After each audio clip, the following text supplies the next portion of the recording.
Hi friend, ఈరోజు చూడండి నేనైతే ఒక 4 కోడిగుడ్లు అయితే తీసుకున్నాను. పచ్చి కారంతో చేస్తానండి. ఇలా పక్క పెట్టుకుంటున్నా.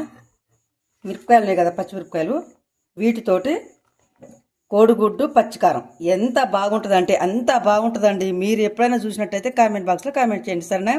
ఇప్పుడు నేను ఎట్లా చేస్తున్నా మీకు మాత్రం నేను చూపిస్తున్నా చూడండి. ముందుగా అయితే ఈ పచ్చిమిరపకాయలు ఇట్లా తొడియాలు తీసుకోవాలి. తొడియాలు తీసుకొని నీట్గా ఒక పక్కన పెట్టుకుందాం. చూడండి, తొడిమాలు తీసుకున్నాం కదా మనం పచ్చిమిర్చికి. ఇప్పుడు కొంచెం వాటర్ వేసుకుందాం. వాటర్ వేసుకొని నీట్గా కడుక్కుందాం. అలాగే ఉల్లిగడ్డ కూడా కడుక్కుందాం తాలించి. చూడండి, మన పచ్చిమిర్చి తొడియాలు తీసి కడిగి పెట్టుకున్నాం కదా. ఇప్పుడు రోట్లో వేసి దంచుకుందాం. అట్నే ఒక స్పూన్ అయితే ఉప్పు వేసుకుంటున్నాను నేను.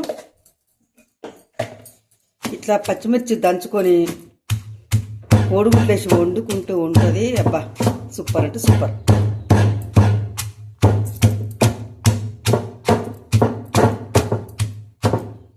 చూడండి, ఎల్లిపాయలు కూడా ఇంట్లో వేసుకుందాం. కారంలో వేసుకొని ఇట్లా దంచుకోవాలి. కారం కొంచెం కచ్చపక్కగానే ఉండాలండి, మరీ మెత్తగా ఏం అవసరం లేదు. మంచిగా ఇందులో వేసి దంచుకోవాలి.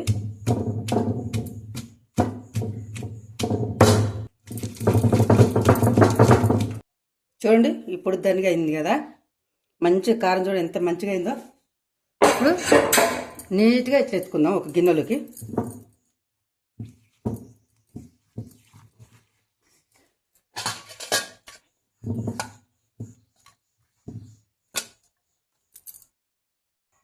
చూడండి, మన తాలింపులోకి అయితే ఇప్పుడు ఉల్లిగడ్డను అయితే కట్ చేసుకుందాం సన్నగా.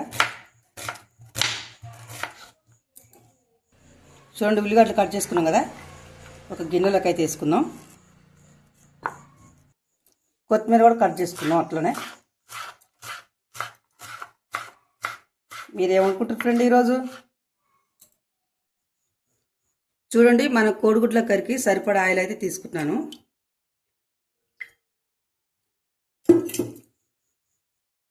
చూడండి, ఆయిల్ వేడెక్కింది కదా. పోపు గింజలు అయితే వేసుకుందాం. అన్నీ ఉన్నాయండి ఇందులోనే. మిర్చి, ఎండు మిర్చి వేసుకుందాం. చూడండి, ముందుగానే కట్ చేసి పెట్టుకున్నాం కదా మనం ఉల్లిగడ్డలు, ఇవి కూడా వేసుకుందాం. వేసుకొని కొంచెం మంచిగా ఉడికేదాకా ఉంచుకుందాం. చూడండి, కరివేపాకు కూడా వేసుకుందాం. కాస్త కొంచెం కొత్తిమీర వేసుకుందాం.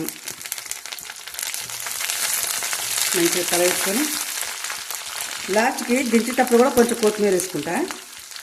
ఇప్పుడు కొంచెం అప్పు కొంచెం అనమాట. ఇదిగో పసుపు వేసుకున్నా. కొంచెం పచ్చివాసన పోయినాక లైట్గా మగ్గనిద్దాం ఒక 2-3 సెకండ్లు. ఇందాక తయారు చేసి పెట్టుకున్నాం కదా మనం పచ్చి కారం. ఇంకా చూడండి, పచ్చి కారం ముద్ద.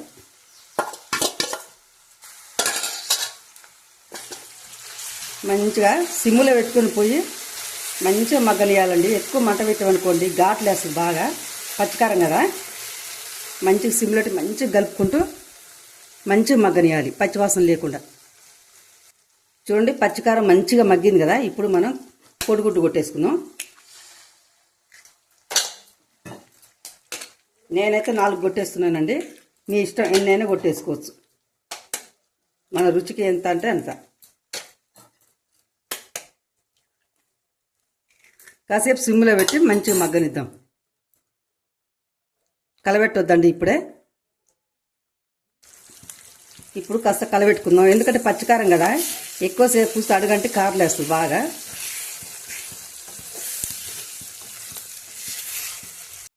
చూడండి, మన కోడిగుడ్ల కారం అయితే రెడీ అయింది, పచ్చికారం కోడిగుడ్డు. ఇప్పుడు కొంచెం ధనియాల పొడి అయితే వేస్తున్నాను. కొంచెం కొత్తిమీర కూడా అయిపోయిందండి. ఇక ఈ కోడిగుడ్ల కారం కనుక మీకు నచ్చినట్టయితే చిన్న లైక్ ఇచ్చి సబ్స్క్రైబ్ చేయండి సరేనా ఫ్రెండ్. సరేనా, బాయ్ మరి.